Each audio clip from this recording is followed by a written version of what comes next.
we'll have Budget 2010. And Budget 2010, Mr Speaker, will be yet another major step taken by this government to fix the economic damage done by that party over there. That party over there. In 2008, Mr Speaker, New Zealand elected the National-led government for a couple of very good reasons. They know that the National Party are the best economic managers for this country. That has been proven time and time again.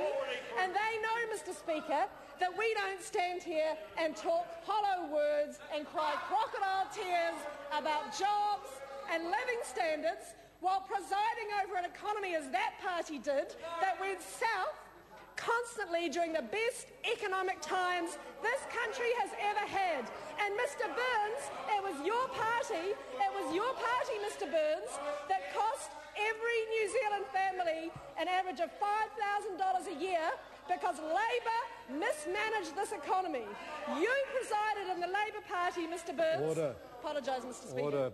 Members need to remember, I realise they get pretty worked up in debate, but they cannot refer to members across the House. You did this because they're referring to the Speaker.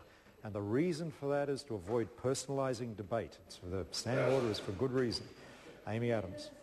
That Labour Party put in place the structural problems that even Mr Cunliffe now acknowledges. He's just stood there and said, what are you doing about the structural problems? Mr Cunliffe, they're your problems. They are your problems.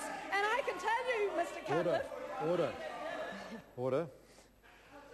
I realise the member is very enthusiastic in the speech, but cannot keep saying those speakers' problems. Where members get into difficulties where they try to personalise the debate. And the rules are the way they are because debate should not be personalised. They should be debating the issues. Amy Adams. The structural problems that this economy faced were caused by the last Labour government. That's what we all know.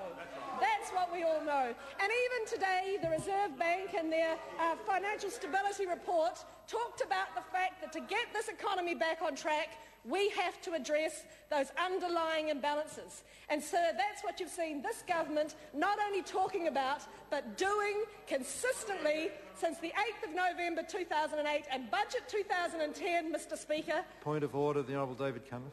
Is referred to the Reserve Bank report which was made public today, sir. I won't seek leave to table it, but I will draw attention to the fact that it talks about... The member will resume his seat immediately. Order.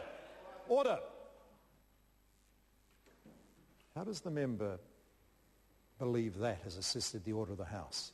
I've twice tried to make sure the House stays in order by interrupting the debate of a member speaking, which is something I don't like doing. The member has now just interrupted the debate further with a spurious point of order. How does he expect me to view that? Order. I just invite the member to think, the Honourable David Cunliffe, just think a little bit about what he's doing. The House has been too disorderly today, and I'm not going to put up with it much longer. Amy Adams.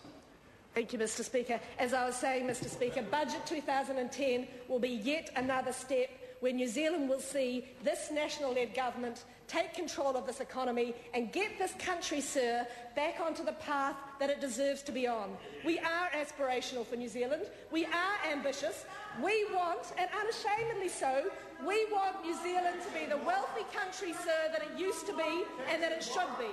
We want better jobs for New Zealanders that are sustainable. We want higher incomes.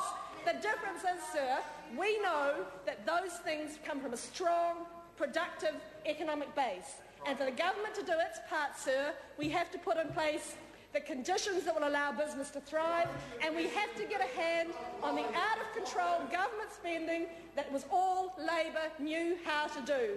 Keep spending, keep throwing the money around, ignore the underlying issues and pretend everything's fine. It was head-in-the-sand politics for 9 years under that Labour government, and now New Zealand is paying the price. Well, sir, this is a government that is going to get on top of the economic challenges. We are seeing New Zealand recover far faster than the rest of the world. We are seeing strong GDP growth.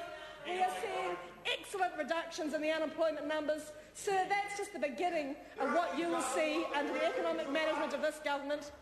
And that is why New Zealand has put their faith in us. Sir, Budget 2010 will continue to deliver on our goals of financial restraint, We will be rolling out the infrastructure that will allow this country to grow. In my own electorate of Selwyn Searle, we're looking forward to the rollout of extensive broadband into our rural communities that are heartland New Zealand. We're looking forward to the completion of the Christchurch Southern Motorway, which we have waited for 20 years. My electorate of Selwyn will now get a road that we have been waiting for nigh on 20 years. That's the sort of infrastructure spending that this government is committed to, that is going to see the economy in New Zealand finally live up to its potential, so New Zealanders can have sustainable jobs, they can have good incomes, and they can have the sort of public service we want to give them. What we're not going to do, Mr. Speaker, is continue to spend more than we can afford to spend. We're not going to keep living beyond our means. While Greece and the UK are dealing with problems of massive debt, what does the Labour Party want us to do? Borrow more, spend more, ignore the problems, just keep borrowing. Don't worry about the production of the economy. No, just keep borrowing. Every other country in the Western world, Mr. Speaker, knows the damage of crippling Crown debt, and yet, remember, if it wasn't for this government, we would have 70% Order. GDP. Catherine Delahunty.